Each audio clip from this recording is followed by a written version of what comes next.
Hi, my name is John Fulweiler. I am a maritime lawyer here in Newport, Rhode Island. I practiced up and down the East Coast, various jurisdictions. I'm licensed in Florida, New York, and New Jersey, and Rhode Island, Arkansas, which sometime I'll explain why. At any rate, this video is about what to do, or what to consider, I should say, as a vessel owner when you've suffered a loss. We'll talk about marine insurance policies, surveyors, and some other considerations that are really important.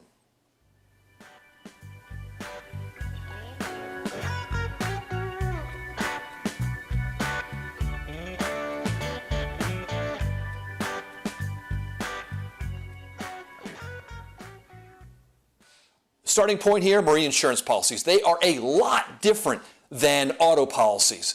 And there's a lot of reasons for that. But understand that, and I'm guilty of this too, that when you get your auto policy in, I suspect a lot of us, if not all of us, take that policy and wing it into the filing cabinet or some drawer or what have you. Don't do that with your marine insurance policy, because the first thing you can do to help yourself if your vessel has suffered some sort of loss is to have previously read and understood your marine insurance policy and know that it covers you and your vessel for, or understand what it covers. Understand when you review your policy, we have a video about how to do that, but understand what it's covering, what it's not covering. Make sure that the vessel, that the navigational area in the policy is the navigational area that you actually operate the vessel in. Make sure that the coverage limits are what you expect. And read through the policy. If you don't understand portions of the policy, highlight them in some fashion and call your broker or call your admiralty lawyer. Because everything I'm saying today is just general information. It's just issue spotting. Things, considerations, things for you to think about. But when you speak to your broker or your admiralty attorney, it'll help you understand exactly what is meant by some, at times, this old historic language that you may find in these marine insurance policies. So when I approach a marine insurance policy, I do so like a really venomous snake. You know, they're a bit dangerous, and you need to be aware of that fact. So that's the best thing I think you could probably do to prepare yourself in the event your vessel suffers loss. Now, the second best thing would be, after you've had a loss, is to refresh your recollection. Grab that policy, go through it, understand what your obligations are in the event of a loss. What do you have to do? Do you have to itemize damages? Do you have to make a written statement? You know, if you don't understand what's printed in the policy, call your broker. Speak to your broker about it.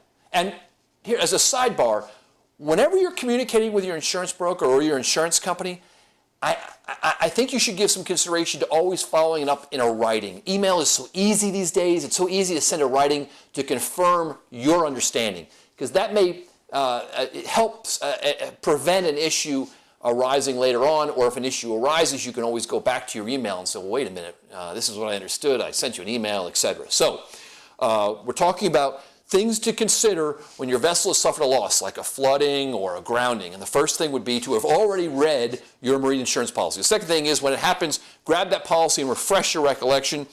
Third thing is, think about speaking to your admiralty lawyer. You know, it's not that you intend there's going to be litigation or what have you, but what you want to do is you sort of want to have someone on your side. And it's probably a small investment to have an admiralty lawyer available so that you could call them and speak to them and say, well, what should I do now? Here's a copy of my policy. What do you recommend? So that would be my third thing. My fourth thing, this is, in my mind, this is really important. It can really help you. One of the concerns as an insured, under any policy of insurance, is the potential that maybe the insurer won't cover my loss. That's always sort of a looming thing out there. And what you know, it doesn't matter what field of insurance you are in, that's a possibility. And you know, as a maritime lawyer, I see a fair number of situations where marine insurers decline to cover a claim, because a marine insurance contract is just that. It's a contract. It's a if they believe, if the insurer believes, reading the contract, that your loss doesn't fit within the terms of that contract, they most likely will not cover it. So when you're thinking about this, what you need to make sure is that you need to prepare yourself for that potential, however remote it might be. And one of the ways I think a vessel owner can go about sort of protecting themselves from that situation is to hire their own marine surveyor. Your marine insurer will most likely call you and will most likely say to you, hey, we've got a surveyor coming down, we've got one assigned, and he or she is coming down to take a look at your boat, and we'll go from there. That's great, okay? That's what you expect your marine insurer to do. But remember, that surveyor, I don't know. I mean, that surveyor probably knows a lot about that policy of insurance, probably knows what's covered and what's not covered, is going to be looking at your loss. Me, if I have a loss, what I would do is hire my own marine surveyor. It's probably the best investment a boat owner will make in this situation. You know, it's, I don't know, maybe $800, maybe it's $500. It's not a tremendous amount of money. And what it does is it gives you something in your file so that when the marine insurer a couple of weeks later, a month later, says, you know what, or perhaps you get it this way, you get it in a letter, it says reservation of rights, or it's a declination of coverage, or maybe the broker says, you know, they're starting to make some noise about maybe they're not going to cover the claim for this reason or that reason. Here's an example. Maybe they're not going to cover the claim because their surveyor believes that the flooding was as a result of you failing to maintain your stuffing box. You could be the best letter writer in the world, and you could write the best letter to the insurer explaining why they should cover their claim. It just doesn't probably carry much weight because you need a surveyor on your side. And that's why I suggest you hire a surveyor to do a joint survey of the vessel with the marine insurance company's assigned surveyor. That way, that surveyor, maybe that surveyor will come up with the same result that the marine insurance survey fellow does, but maybe not. And maybe the one you retain, the surveyor you retain, might say, you know what, that stuffing box was properly maintained, but it looks like it suffered some impact damage. And that'll make you remember that you hit a piece of wood, maybe out in the Sound 2 months ago.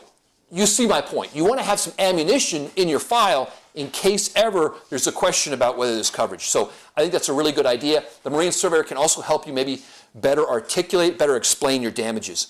So that's, when you hire a marine surveyor too, remember, always try to make sure you hire an accredited marine surveyor. You're probably going to hear two accreditation societies, NAMS and SAMS. The NAMS is the National Association of Accredited Marine Surveyors.